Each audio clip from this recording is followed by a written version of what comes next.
Hello everyone, this is Shali Gulati. Welcome you all to my YouTube channel Great Door. कैसे हैं आप सभी लोग? बढ़िया हो? First class, fit, fine, healthy, happy और नॉट? क्लासेस मज़ा आ रहा है? क्लास में सब कुछ क्लियर हो रहा है? कोई डाउट, कोई कन्फ्यूज़न हो तो जल्दी से बता दो। कोई भी कन्फ्यूज़न हो रही है उसी टाइम कमेंट बॉक्स में पूछ लिया करिए। अदरवाइज़ आगे जो क्लासेस होंगी उसमें आपको दिक्कत हो सकती है, नॉर्मल है। अगर पहले की जो प्रीवियस क्लासेस हमारी हो चुकी हैं, कोई आपकी स्किप हो गई हो या कोई डाउट्स हो, कुछ कन्फ्यूज़न हो, तो क्या होगा, आगे कनेक्ट करने में प्रॉब्लम होगी। तो प्लीज़ पहले की प्रीवियस आपकी कोई भी क्लास स्किप हो गई हो तो अटेंड कर लीजिए। जैसे कि हमारी कल की क्लास थी जो हमने मंडे को ली थी, जिसमें हमने बात करी थी कुछ साइकिल्स के बारे में। कार्बन साइकिल हो गई आपकी, वाटर साइकिल के बारे में, नाइट्रोजन साइकिल के बारे में हमने ऑलरेडी बात करी थी कल की क्लास में। उन तीनों में से किसी साइकिल में प्रॉब्लम है तो बता दीजिए, और अगर सब क्लियर हो गया हो तो भी बता दीजिए, ताकि मैं भी मोटिवेट हो सकूं। मोटिवेशन ज़रूरी है ना, सबके लिए ज़रूरी है, चाहे टीचर हो चाहे स्टूडेंट हो। तो बता दीजिएगा, एक लाइक ही कर दीजिएगा, वो भी बहुत है, बहुत ज़्यादा है एक्चुअली। और एक हमारी फ्राइडे को क्लास हुई थी जिसमें हमने पढ़ा था बायोजियो केमिकल साइकिल के बारे में। जिस स्टूडेंट ने नहीं ली अभी तक क्लास, देन प्लीज़ अटेंड कर लीजिए। अदरवाइज़ आप आज की क्लास में भी हो सकता है कनेक्ट नहीं कर पाएँ। तो फ्राइडे हो चाहे मंडे हो, सारी क्लासेस आपकी इम्पॉर्टेंट हैं। कोई क्लास स्किप हो गई हो तो कोई टेंशन की बात नहीं है। आपके प्यारे ग्रेड टूर पे प्लेलिस्ट बना रखी है एल्टीग्रेड बायोलॉजी बाय शैली गुलाटी, तो आपको सारी क्लासेस मिल जाएंगी और आज की क्लास भी मैं उसमें ऐड कर दूँगी। तो आज हमारी क्लास 80 फाइनली, काफ़ी लंबा सफ़र तय कर चुके हैं हम, तो प्लीज़ अटेंड कर लीजिएगा। अच्छा, हमने जो पढ़ा था बायोजियो केमिकल साइकिल के बारे में, तो उसको हम न्यूट्रिएंट साइकिल भी बोलते हैं।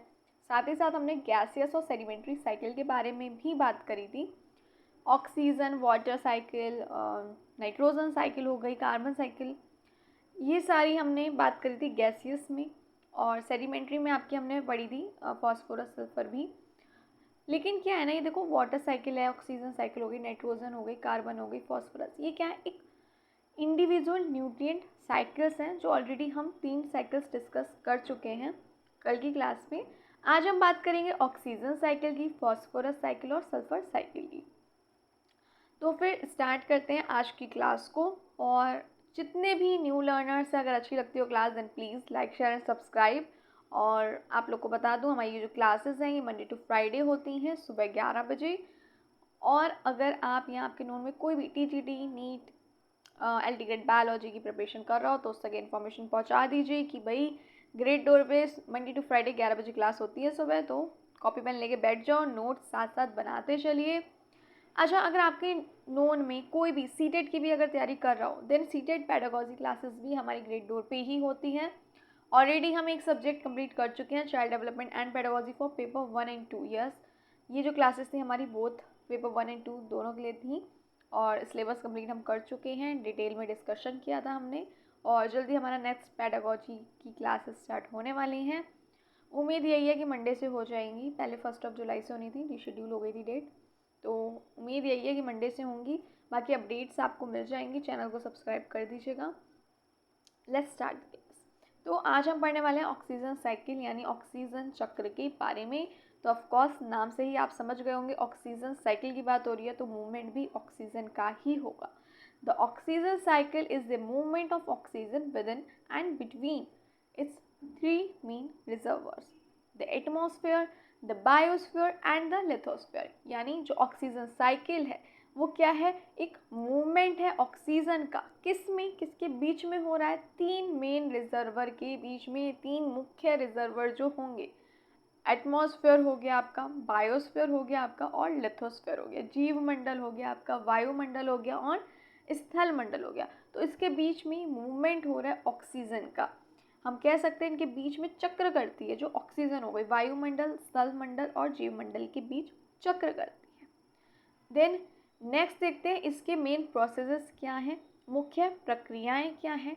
तो सबसे पहले आ जाएगा हमारा फोटोसिंथेसिस, जिसको हम बोलते हैं प्रकाश संश्लेषण।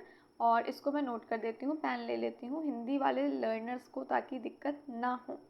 तो फोटोसिंथेसिस को हम बोलते हैं प्रकाश संश्लेषण, हिंदी में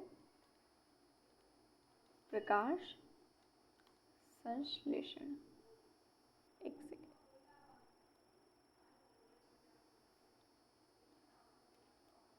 संश्लेषण। प्लांट क्या करेंगे, रिलीज करेंगे ऑक्सीजन एटमॉस्फेयर में, यानी पौधे CO2 लेते हैं और जो है O2 है उसे छोड़ते हैं। मेजर सोर्स ऑफ ऑक्सीजन क्या होगा, फाइटोप्लैंक्टन होगा, किसमें, ओशियंस में यानी महासागर में। क्लियर है या नहीं है? फाइटोप्लैंक्टन जो हो गया आपका महासागर में प्रमुख स्रोत होता है, मेजर सोर्स है वो ऑक्सीजन का महासागर में। सेकेंड मेन प्रोसेस इसमें आ जाएगा आपका रेस्पायरेशन। जितने भी एरोबिक ऑर्गेनिज्म है वो ऑक्सीजन यूज करेंगे एंड वी नो दैट, और रिलीज करेंगे CO2 plus H2O। So we know very well. Then third one is decomposition, अपघटन इसे बोलते हैं। डिकम्पोजिशन को हम ऑलरेडी प्रीवियस क्लासेस में कई बार पढ़ चुके हैं, यहाँ पे मैं लिख देती हूँ, फिर भी अपघटन कहते हैं हम इसको। और रेस्पायरेशन को भी लिख दूँ, अगर मैं श्वसन कहते हैं हिंदी में, यहाँ पे लिख देती हूँ एक बार ताकि कंफ्यूजन ना हो, हिंदी वालों को भी दिक्कत ना हो। देन आपका आ गया था डिकम्पोजिशन यानी अपघटन, हिंदी में हम कहेंगे अपघटन। सूक्ष्म जीव जो होंगे वो ऑक्सीजन का प्रयोग करके क्या करेंगे, जीवों का अपघटन करते हैं। माइक्रोबियल क्या करेंगे, ब्रेक डाउन करेंगे, यूजेस ऑक्सीजन, ऑक्सीजन का इस्तेमाल करके जो आपके सूक्ष्म जीव होंगे, माइक्रोब्स होंगे, उपयोग करके क्या करेंगे, जीवों का अपघटन करेंगे, डिकम्पोजिशन होगा। फोर्थ हो गया आपका मेन प्रोसेस में कंबशन यानी आपका दहन। Burning of fuels consumes oxygen, यहाँ पे इसको थोड़ा सा मैं हिंदी में लिख देती हूँ ताकि कंफ्यूजन ना हो। ऑक्सीजन जो है जीवाश्म ईंधन का जलना इज इक्वल टू ऑक्सीजन का उपभोग, ये समझ लो। Burning of fuels consumes oxygen, यहाँ पे लिख देती हूँ, दूसरा पेन ले लूँ, एक सेकेंड। जीवाश्म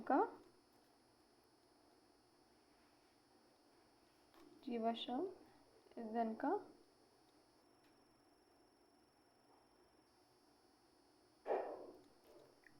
जलना इज इक्वल टू ऑक्सीजन का उपभोग, consumes oxygen. Burning of fuels consumes oxygen यानी जीवाश्म ईंधन का जलना इज इक्वल टू ऑक्सीजन का उपभोग। ऑक्सीजन, आई डोंट नो क्यों इतना ज़्यादा अटक रहा है, शायद, है ना, एक बार बताइएगा। ऑक्सीजन का उपभोग। और प्लीज़ क्लास अगर अच्छी लगती हो तो प्लीज़ एक लाइक कर देना, सब्सक्राइब कर दो नहीं किया है अगर अब तक, और शेयर भी कर दो ताकि मैं भी मोटिवेट हो सकूं। मोटिवेशन मेरे लिए भी बहुत ज़रूरी है, जैसे आपके लिए है, सबके लिए होती है ना मोटिवेशन तो ज़रूरी। और अगर कोई दिक्कत आ रही हो तो बता दो, क्लियर हो रहा हो तो कर देना। देन फोर्थ पढ़ें क्या, ओजोन निर्माण, फॉर्मेशन ऑफ ओजोन O2, ये नोट हो गया तो बताओ। देन हम आगे बढ़ते हैं, ज़रा ओजोन के बारे में भी थोड़ी बातचीत कर ली जाए, ओजोन निर्माण के बारे में।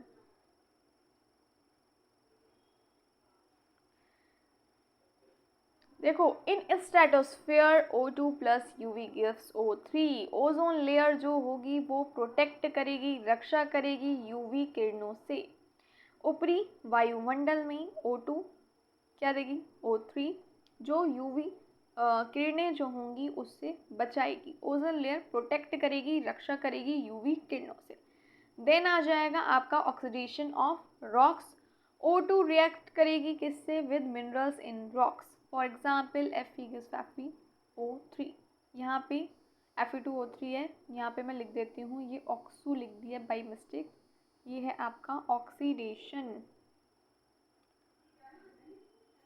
यानी ऑक्सीजन जो होगी वो खनिजों के साथ प्रतिक्रिया करके यानी रिएक्ट करके ऑक्साइड बनाती है। क्लियर है या नहीं? जैसे Fe हो गया तो क्या मिल रहा है आपको, Fe2O3, यानी O2 रिएक्ट करेगा with minerals in rocks, for example Fe gives Fe2O3, oxygen खनिजों के साथ प्रतिक्रिया करके ऑक्साइड बनाती है। यहाँ तक कोई दिक्कत है तो बताओ। चलो नेक्स्ट देखा जाए, photosynthesis and respiration balance the oxygen cycle. Photosynthesis और रेस्पिरेशन बैलेंस करते हैं ऑक्सीजन साइकिल को, ozone layer absorbs UVB radiation, ozone layer absorb करेगी यूवीबी रेडिएशन को, रक्षा करती है ओजोन लेयर यूवी रेडिएशन से, ये हम लोग अच्छे से जानते हैं। ऑक्सीजन जो है सेकंड मोस्ट एबंडेंट गैस है एटमॉस्फेयर में, वायुमंडल में। कितनी होगी? अप्रॉक्स 21%, यानी लगभग 21% होगी वायुमंडल में ऑक्सीजन। चलो कुछ क्वेश्चन आज मैंने ऐड करे हैं, बहुत टाइम हो गया हम लोगों ने कुछ क्वेश्चन सॉल्व नहीं करे, तो मैं सोचा आज कुछ क्वेश्चंस ऐड किया जाए, देखा जाए कितनी तैयारी चल रही है आप लोगों की। तो आपका पहला क्वेश्चन है, which of the following organism is involve in nitrification. बताओ कौन सा ऑर्गेनिज्म इन्वॉल्व होगा नाइट्रिफिकेशन में? निम्नलिखित में से कौन सा जीव जो है नाइट्रीकरण में भाग लेता है? Rhizobium, nitrobacteria, pseudomonas, clostridium. जल्दी बताओ इसका आंसर क्या होगा। कुछ स्टूडेंट्स ऐसे होंगे जो सोच रहे होंगे हमने तो इस बारे में अभी बात करी ही नहीं है। आई नो आज नहीं करी है, लेकिन कल तो करी थी। क्लास देखी होगी तो पता होगा, नहीं देखी होगी तो आपका नुकसान है। जल्दी बताइए कौन सा ऑर्गेनिज्म होगा जो इन्वॉल्व होगा, जल्दी जल्दी से बताओ। हमने कल बात करी थी, हमारा नाइट्रोबैक्टीरिया होगा जो इन्वॉल्व होगा किसमें? नाइट्रिफिकेशन में। नेक्स्ट देखते हैं, देखो डिटेल में पढ़ना है तो कल की क्लास अटेंड कर लो।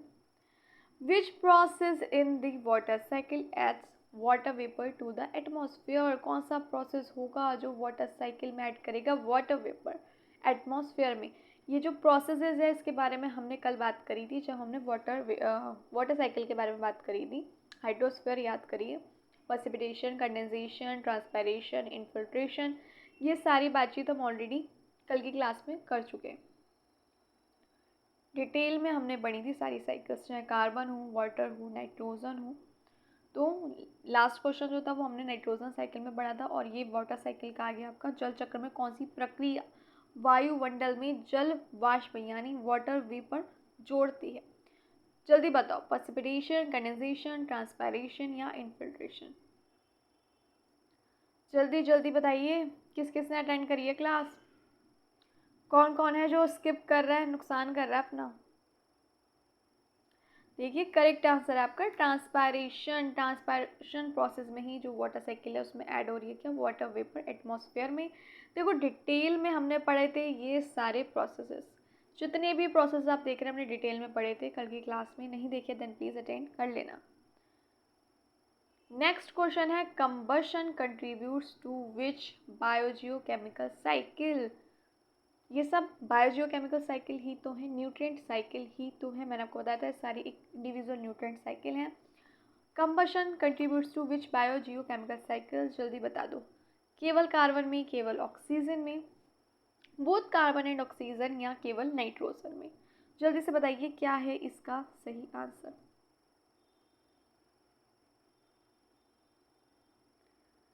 जल्दी से बता दीजिए। दहन किस हम कह सकते हैं जैव भू रासायनिक चक्र में योगदान करता है? बायोजियोकेमिकल साइकिल को ही हम बोलते हैं जैव भू रासायनिक चक्र। Carbon only, oxygen only, both carbon and oxygen and nitrogen only? Already हम जानते हैं, एक तो हमने अभी पढ़ लिया कंबशन किस में आया था आपका भी, ऑक्सीजन वाले में पढ़ा था एंड कार्बन में भी था, so both carbon and oxygen is the correct answer. Next question है, the major source of atmospheric oxygen is? Major source क्या होगा एटमॉस्फेरिक ऑक्सीजन में? बताइए जल्दी बताइए।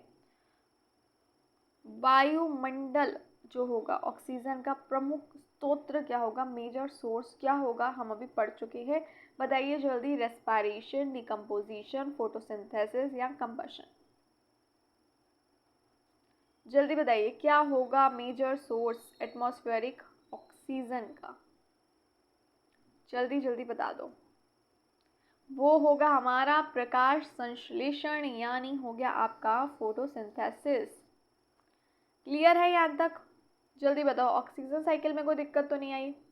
यहाँ तक क्लियर है तो हम आगे देखें। अब नेक्स्ट साइकिल की ओर बढ़ते हैं हम, जो है हमारी देखिए कौन सी है, phosphorus cycle. But oxygen cycle तक किसी को कोई दिक्कत है तो बता दो। ऑक्सीजन हो गई, वाटर हो गई, या कार्बन, नाइट्रोजन, प्रीवियस किसी चीज़ में कोई दिक्कत हो तो बताओ, देन हम कंटिन्यू करें क्लास को, बढ़े आगे।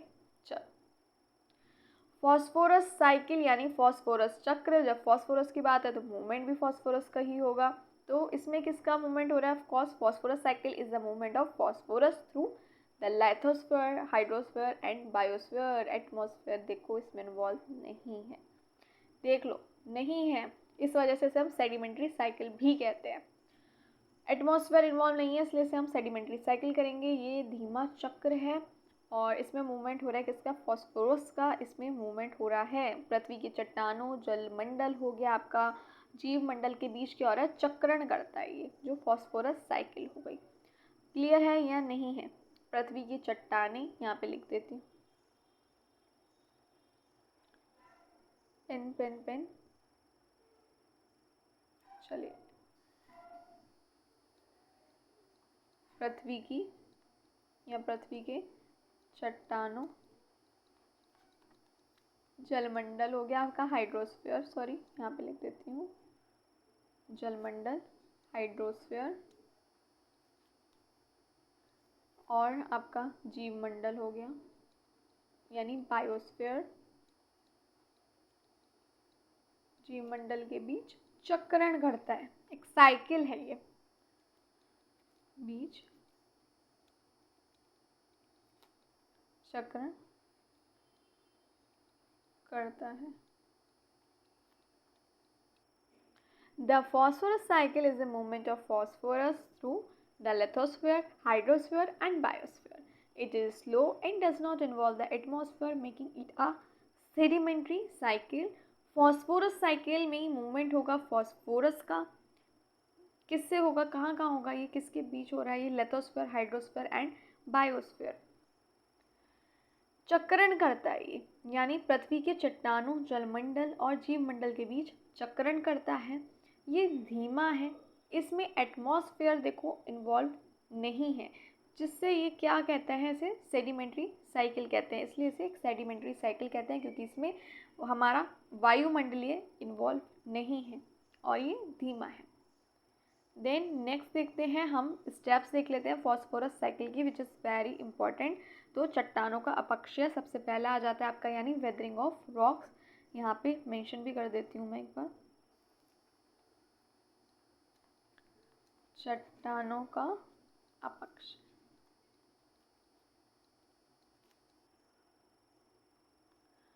Phosphorus is found in rock as phosphate mineral. जो फॉस्फोरस है वो चट्टानों में फॉस्फेट खनिज यानी फॉस्फेट मिनरल्स के रूप में मिलता है।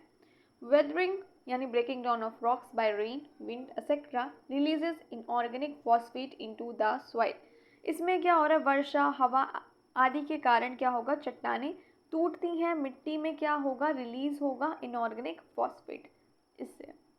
क्लियर है यहाँ तक या नहीं है? जल्दी बताओ, यहाँ तक कोई दिक्कत है तो बताओ, फिर से समझ लेते हैं। वर्षा हो गई, हवा हो गई आदि के कारण क्या होता है? चट्टानें जो होंगी वो टूटती हैं। ब्रेक डाउन ऑफ रॉक्स किसके जरिए? बाय रेन एंड वाटर, यानी चट्टानें टूटती हैं और रिलीज होते हैं इनऑर्गेनिक फॉस्फेट मिट्टी में, releases inorganic phosphate into the soil. यहाँ तक क्लियर है तो बताओ। देन हम नेक्स्ट देखें स्टेप। क्लियर? नेक्स्ट स्टेप आ जाएगा आपका एब्जॉर्प्शन बाय प्लांट्स, यानी पौधों द्वारा अवशोषण। पौधों द्वारा अवशोषण।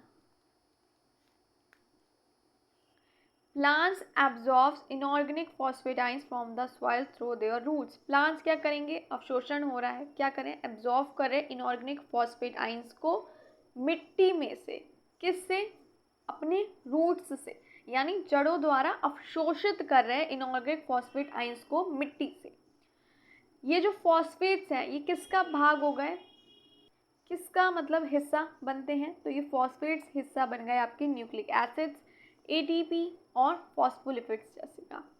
क्लियर है या नहीं? डीएनए हो गया आपका, एटीपी, फॉस्फोलिपिड्स आदि का हिस्सा बनता है, फॉस्फेट्स जो हो गए आपके।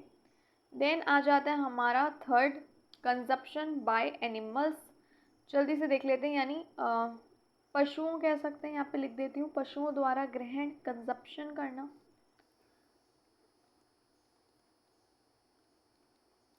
पशुओं द्वारा ग्रहण। हार्बीवोर्स जो होंगे वो पौधों को खाएंगे। फॉस्फेट्स जाएगा किसमें, एनिमल बॉडीज में, यानी उनकी देख लेते हैं किसका भाग बन जाता है, हिस्सा बन जाता है। It forms part of bones, teeth, DNA, energy molecules, यानी जानवर पौधों को खाते हैं। फॉस्फोरस उनकी हड्डियों का, दांत का, ऊर्जा यौगिकों कह सकते हैं, क्योंकि एनर्जी मॉलिक्यूल से क्या उसका हिस्सा बनता है। यहाँ पे लिख देती हूँ मैं, किस किस का हिस्सा बन जाएगा, उनके हड्डियों का,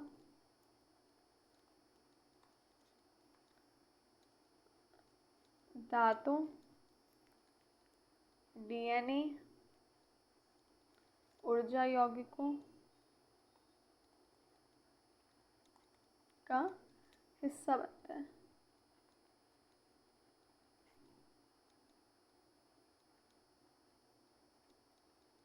क्लियर या नहीं? Clear clear clear. Consumption by animals, पशुओं द्वारा ग्रहण। हार्बीवोर्स जो होंगे पौधों को खाएंगे। फिर फॉस्फेट्स जो होगा वो उनकी बॉडी में चला जाएगा। फिर क्या हो रहा है भाई, ये किसका हिस्सा बनता है, ये हिस्सा बनता है हड्डियों का, दांत का, डीएनए का, ऊर्जा यौगिकों का हिस्सा बनता है। देन आ जाता है आपका फोर्थ, वो हो गया आपका डिकम्पोजिशन यानी अपघटन। डेड ऑर्गेनिज्म और एनिमल वेस्ट जो होगा वो किसके द्वारा ब्रोकन डाउन किया जाएगा, डिकम्पोजर्स के द्वारा किया जाएगा।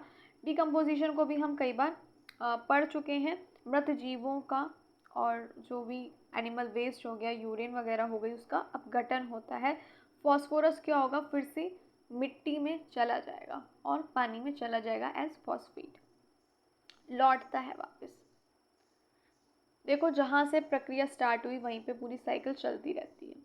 फिफ्थ फिर क्या आ जाएगा, फिर आ जाएगा आपका फिफ्थ सेडिमेंटेशन, जिसको हम बोलेंगे अवसादन। इसको मैं कर देती हूँ इरेज, अदरवाइज खिचड़ी ना पक जाए, तो इसको हम बोलेंगे अवसादन, सेडिमेंटेशन को। In aquatic environment phosphate can settle at the bottom. Aquatic environment में हम कह सकते हैं जल में जो मौजूद फॉस्फेट होगा वो किस में सेटल हो जाएगा, बॉटम में हो जाएगा, तल में जमकर क्या बन जाएगा, सेडिमेंट्री रॉक बन जाएगा। फिर से over millions of years geological uplift bring these rocks back to land. वापस ये लैंड पे आएंगी करोड़ों वर्षों बाद। यहाँ पे लिख देती हूँ करोड़ों वर्षों बाद, करोड़ों वर्षों बाद। जियोलॉजिकल यानी आपका हो गया भूगर्भीय हलचल, जियोलॉजिकल अपलिफ्ट हम कहेंगे भूगर्भीय हलचलों से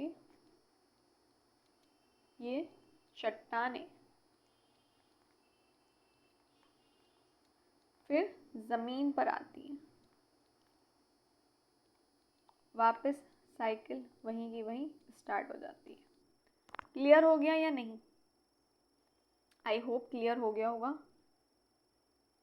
आगे बढ़े, चलो। Then phosphorus is a limiting nutrient in both terrestrial and ecosystem, aquatic ecosystem। phosphorus क्या है, एक लिमिटिंग न्यूट्रिएंट है, एक मात्रा में मिलेगा कह सकते हैं, पृथ्वी और जल में एक सीमित मात्रा में होता है, चाहे टेरेस्ट्रियल इकोसिस्टम हो चाहे एक्वेटिक इकोसिस्टम हो, लिमिटिंग न्यूट्रिएंट कहलाता है ये। Excess phosphates from fertilizers can cause eutrophication in water bodies. Excess phosphate होगा अगर, यहाँ पे लिख देती हूँ उर्वरकों में अत्यधिक फॉस्फोरस होगा अगर, इन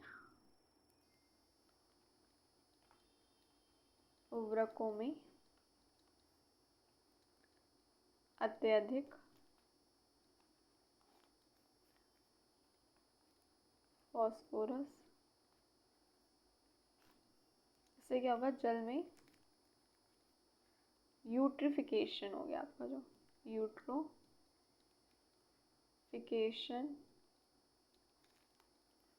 का कारण बनता है।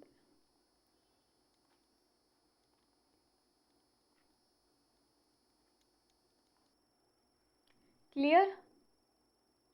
चलो नेक्स्ट आ गया, no gaseous phase in the phosphorus cycle, यानी फॉस्फोरस साइकिल में गैसियस फेस नहीं होता है, ये धीमा होता है एंड जियोलॉजिकली कंट्रोल्ड होता है। क्लियर? आगे बढ़े, नेक्स्ट देखें।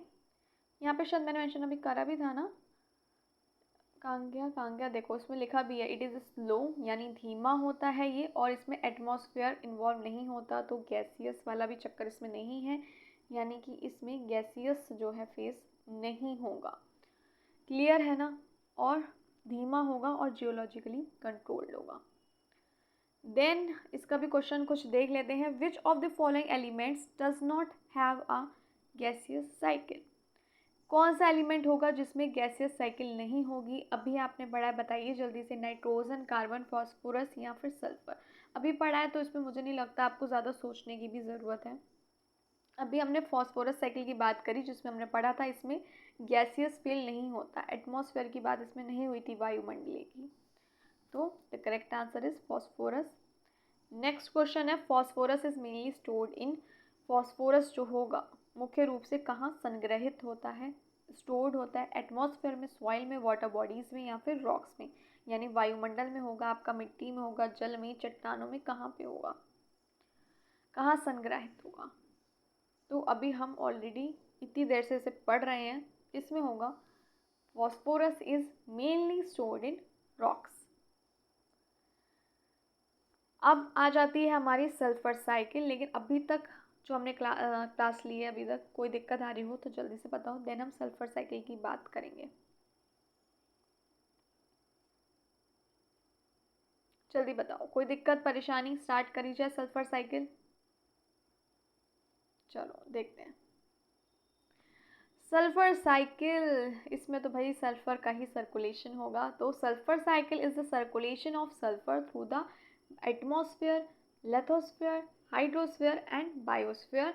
सल्फर साइकिल वह प्रक्रिया है जिसमें सल्फर कह सकते हैं पृथ्वी के वायुमंडल हो गया, यानी एटमॉस्फेयर हो गया, चट्टानें हो गई, जलमंडल हो गया, जीव मंडल हो गया, उसके बीच में कह सकते हैं चक्रण करता है।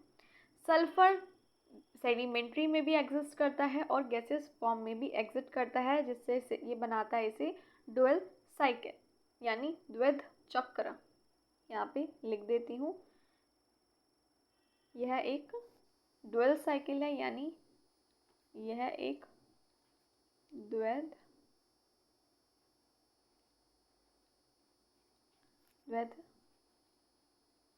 चक्र है, क्योंकि इसमें इसमें इसमें इसमें इसमें इसको ही बना देती हूँ, इसमें गैसियस और सेडिमेंट्री नहीं है, तो यानी गैसीय और सेडिमेंट्री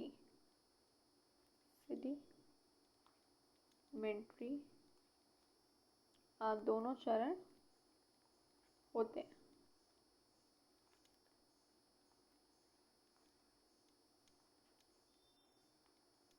क्लियर? देखें आगे, इसमें आगे इसके भी कुछ स्टेप्स हैं सल्फर साइकिल के, इसे भी जल्दी से देख लेते हैं, देन क्लास हमारी आज की कंप्लीट हो जाएगी। सबसे पहले आ जाता है आपका वेदरिंग ऑफ रॉक्स, यानी चट्टानों का अपक्ष, चट्टानों का अपक्ष।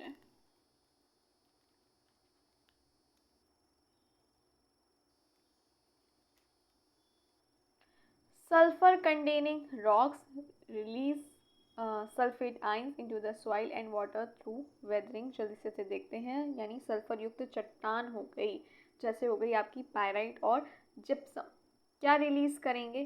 टूटकर सल्फेट आयंस जो हो गए, यानी SO4 टू माइनस हो गए, वो क्या है, छोड़ती हैं किस में, मिट्टी में और पानी में, थ्रू वेदरिंग।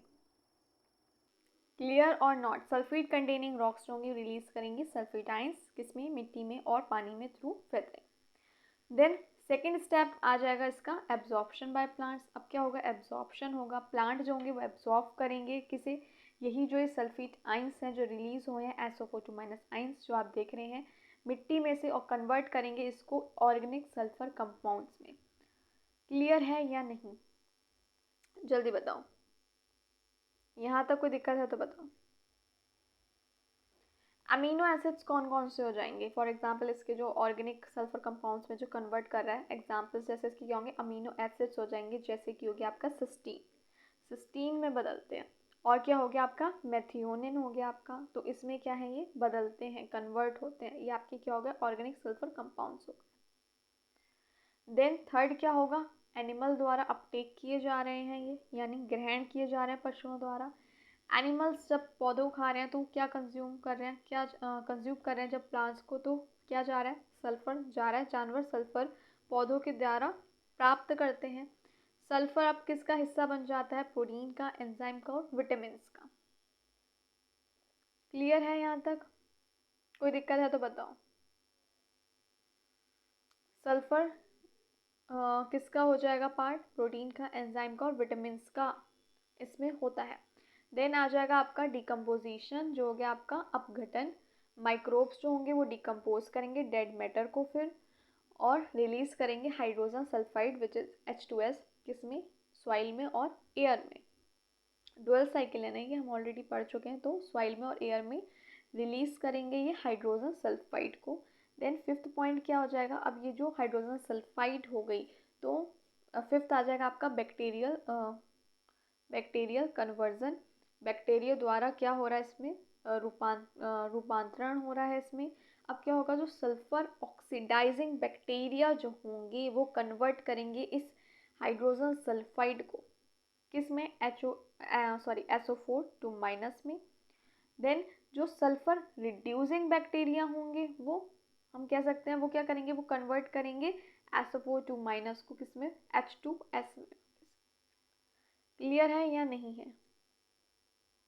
उसमें वो हो गई आपकी एरोबिक कंडीशन, और सेकंड वाली हो गई आपकी ये एनारोबिक कंडीशन।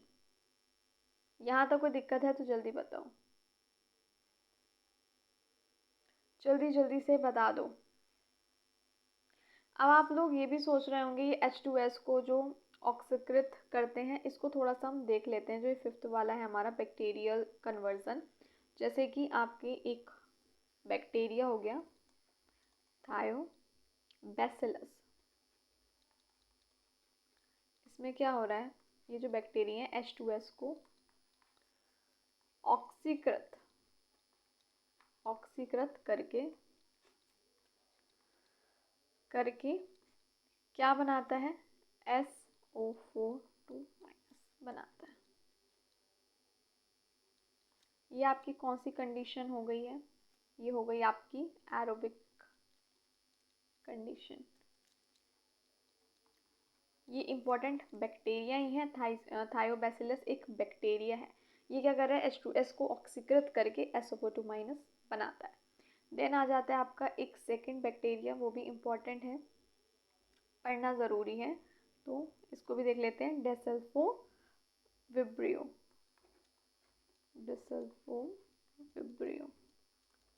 ये क्या करेगा? ये जो है SO4 को H2S में बदलता है, H2S में करेक्ट, H2S में बदलता है।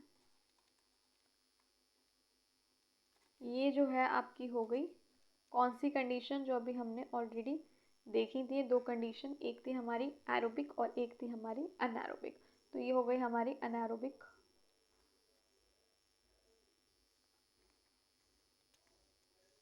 कंडीशन। क्लियर?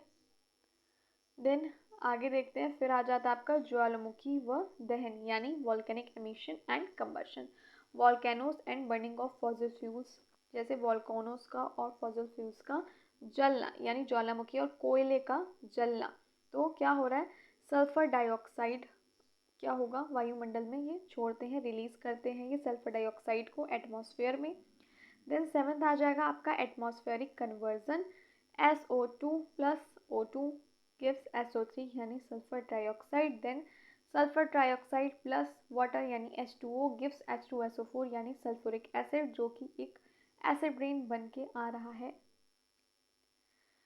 जल्दी बताइए कहाँ कहाँ दिक्कत आ रही है और कहाँ नहीं आ रही है, जल्दी बताओ। देखिए ये जो SO2 है आपका, ये क्या है, वायुमंडल में O2 से मिलकर ही बनाता है SO3। वायुमंडल में मिलकर ही SO2 बना रहा है SO3। और उसके बाद ये हो गया जो सल्फर ट्राईऑक्साइड हो गया, ये पानी से मिलकर बनाता है H2SO4 यानी सल्फ्यूरिक एसिड, जो क्या है बारिश के साथ गिरता है और बनती है आपकी acid rain. Sulphur occurs in both organic and inorganic form. जो सल्फर होगा ये अकर होगा दोनों फॉर्म में, चाहे ऑर्गेनिक हो चाहे हो आपकी इनऑर्गेनिक। यानी जो सल्फर होगा वो जैविक और अजैविक दोनों रूप में पाया जाता है। एसिड रेन हार्मफुल रिजल्ट है किस किस का, SO2 का भी और NO2 का भी। यानी कि क्या है, एसिड रेन एक सल्फर डाइऑक्साइड कह सकते हैं और नाइट्रोजन का क्या है, एक हार्मफुल रिजल्ट है। यानी जो आपकी एसिड रेन हो गई वो किस किस से बन रही है, आपकी सल्फर डाइऑक्साइड और नाइट्रोजन ऑक्साइड से ही बनती है। ये इंपॉर्टेंट बैक्टीरिया हो गया जिसकी हम बात कर चुके हैं, और ये थोड़ा सा स्पेलिंग में मिस्टेक है, ये क्या है आपका डी है। तो ये हम पढ़ चुके हैं ऑक्सीडेशन और रिडक्शन वाली बात, क्या क्या होता है कैसे होता है। अब बताओ पूरी क्लास में कहीं कोई दिक्कत है तो जल्दी से बताओ। कोई क्लास में दिक्कत आ रही हो तो जल्दी से बता दीजिए। डिसल्फोविब्रियो और थायोबैसिलस, ये क्या है, इंपॉर्टेंट बैक्टीरिया है और इसको बिल्कुल माइंड में बिठा लो। कोई दिक्कत है यहाँ तक तो बताओ, फिर हम आगे देखते हैं। अच्छा एक चीज़ और बताऊँ मैं आपको, ये जो थायो है ना, ये जो क्या हो गया आपका थायो हो गया, इसका मतलब हो गया आपका सल्फर। ठीक है ना, थायो इज इक्वल टू सल्फर, पता होना चाहिए इसलिए बता रही हूँ। और थायोबैसिलस जो हो गया, Thiobacillus is equal two sulphur से जुड़ा, सल्फर से जुड़ा बैक्टीरिया।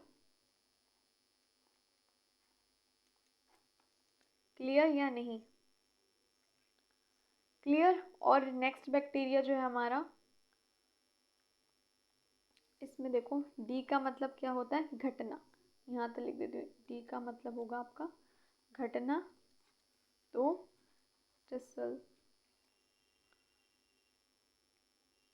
डिसल्फोविब्रियो,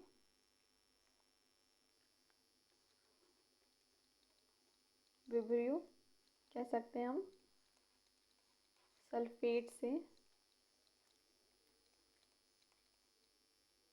सल्फेट से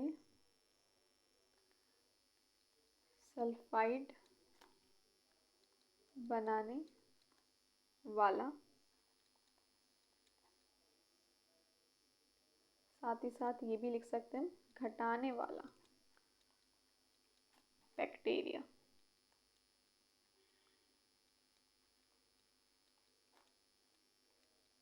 क्लियर या नहीं, जल्दी बताओ, क्लियर और नॉट। यहाँ तक क्लास क्लियर हो गई, कोई दिक्कत परेशानी है तो बताओ, आगे बढ़ें। फिर आपका एक क्वेश्चन आ जाता है, which gas is responsible for acid rain. कौन सी गैस रिस्पॉन्सिबल होगी एसिड रेन के लिए, NH3, CH4, SO2 या CO। हम ऑलरेडी इसको काफ़ी बार अभी पढ़ चुके हैं, कौन सी गैस होगी जल्दी बताओ। अभी हमने बात की है एसिड रेन के लिए कौन सी रिस्पॉन्सिबल थी, देखो